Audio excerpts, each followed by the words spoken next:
Кадырман калайык журтум, кымбаттуу мекендештер. Ата журттун башына кыйынчылык келсе, бир муштумдай бириккен, бийик наркы бар эл экенибизди ар дайым далилдеп келатабыз. Манас атабыздын каныбыз менен бирге айланып турганда, биздин элдин бул наркын эч ким буза албайт. Ата журттун башына күн түссө, ынтымак менен биримдиктин күчү кандай болорун ааламга сездире алдык. Мекен чегин коргоо ары жооптуу, ары сыймыктуу ыйык милдет. Ошентсе да, эр жигиттерибиз эл жеринин чегин коргоп жатып, кандары забын болгонуна ар бирибиздин жүрөгүбүз сыздап турат. Курман болгон жоокерлерибизди жарык дүйнөгө алып келип, кыргыз жерин жанындай сүйүп, ага өмүрүн берүүгө даяр кылып тарбиялап өстүргөн энелерге айтарым, сиздер чыныгы баатыр уулдарды төрөгөн экенсиздер. Сиздерге башым тийип таазим кылам. Алардын ар биринин эрдиги Кыргызстан элинин эсинде түбөлүккө сакталат. Мекенчегин коргоп, курман болгон ар бир жоокердин ата-энелери менен жакындарына терең кайгыруу менен көңүл айтам. Кайрат кылыңыздар. Баатыр уулдарыбызга бүгүн бүт Кыргызстан эли башын ийип, таазим кылып, аза күтүү менен бирге чын дилдеринен ыраазы болуп, сыймыктанышууда.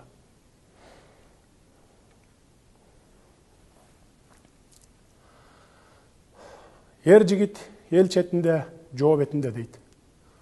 Керек болсо, ар бир эр жигит ата журт үчүн канын жанын аябаган деген мына ушул эмеспи? Ушундай азамат уулдарыбыз турганда биздин чекти эч ким буза албайт. Биз буга бекем ишенебиз. Алардын артында калган үй бүлөсүнүн, балдардын келечегин мамлекет мойнубузга алабыз.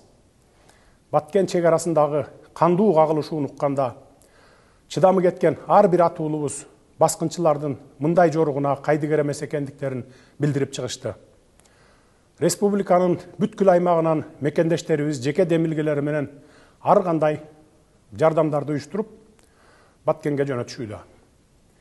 Элибиздин мындай урагыс биримдигине таазим кыламын. Мындай учурда бардык мамлекеттик органдар күчөтүлгөн тартипте иш алып барып, караңгы күнгө кабылган мекендештерибиздин оорун, колдон, жеңилин жерден алып, жай турмушту калыбына келтирүүнүн камын көрүшүүдө. Кудайга шүгүр, казынабыз да кур эмес. Жоокерлерибизди жана кырдаалга байланыштуу жер которгон элибиздин муктаждыктарын толук камсыз кылууга мамлекетибиздин күчү жетет. Мындан 2 жыл мурда армиябызда курал жарак, ок дары жетишсиз, атүгүл жоокерлерибиздин кийген кийими да эски болсо, бүгүн андай эмес. Армиябыз барган сайын ар тараптан күчтөнүп, катылгандын катыгын берүүгө моралдык жактан да, материалдык жактан да жетилип барат. Кагылышууда талкаланган, күйгөн үйлөрдү чукул арада кайра курууга да мамлекетибизде каражат бар. Арадан аз убакыт өтсө да белибиз бекемделип калды. Буга ички да, тышкы да душмандарыбыздын тынчы кетүүдө. Бүгүнкү күндө чек ара мейкиндигинде ажал бүрккөн ок атышуу токтогону менен интернет мейкиндигинде чагымчыл сөздөр жаңырууда. Мындай чыр-чатактын чекесин кыйытып, элдин аң сезимин бурмалоого багытталган көп сөздөр белгилүү бир максатта меймандос элибиздин карым-катнашта болуп, кызматташып келе жаткан өлкөлөр менен болгон мамилесин суутуп, алардын ортосуна от жагууга багытталганын эсибизден чыгарбашыбыз кажет. Урматтуу кыргызстандыктар, ата-бабаларыбыз эзелтен сөз баккан эл. Интернет желесинде аралаган чагымчыл маалыматтарды ылгай билели. Ачуу душман, акыл дос дейт. Ачуу калдырып, божомолдонгон, такталбаган маалыматтарга ишенип, ортого от жаккандардын торуна түшүп калбасаңыздар. Жүзү кара чагымчылдардын тилине кирип, стратегиялык өнөктөш дос өлкөлөрдүн, бизге тилектеш элдердин дарегине жөн жерден жала жаап албайлы. Мындай коогалаңдуу шартта бир гана расмий органдар тарабынан берилип жаткан маалыматтарга гана ишениңиздер деп үндөп кетер элем. Себеби азыркы учурда чек ара коопсуздугу, маалымат коопсуздугу баары тыкыр көзөмөлдө. мамлекетибиздин чек араларына байланыштуу талаштуу маселелер акырындык менен чечилип келе жатат. Өзүңүздөр билгендей, буга чейин Өзбекстан Республикасы менен чектешкен аймактардагы чек араларыбыз толук чечилип, расмий түрдө документтештириле турган маселе гана калды. Бүгүнкү күндө жалгыз гана Тажикстан Республикасы менен чектешкен жерлерибиз такталбай, көйгөй жаратып келүүдө. Биз кыргыз-тажик чек арасын бир гана тынчтык жолу менен ыкчамдатып чечүүгө аракетибизди токтотпой улантып жатабыз. Дагы бир айта кетүүчү жагдай, Баткенге барабыз деген жигиттер, жаштар, сабыр кылыңыздар.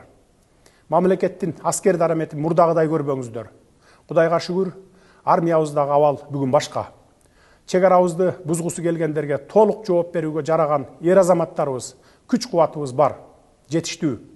Мекенчегине басып киргендер өз жазаларын катуу алышканы буга далил. Жалпы элибизден сураныч, ички ынтымакты кармап, биримдигибиз менен мамлекеттик бийликтин, аскер күчтөрүнүн аракетин колдоп бериңиздер. Кадырман калайык журтум, бир болсок, ынтымактуу болсок, бардык кыйынчылыктарды жеңип чыгабыз. Ынтымагыбыз чыңдалып, биримдигибиз бекемделе берсин. Кам манастын тукумубуз деген демибиз өчпөсүн. Сүйүктүү Кыргызстаныбыздын асманы ачык, баткен жергесинде дайыма тынчтык болсун.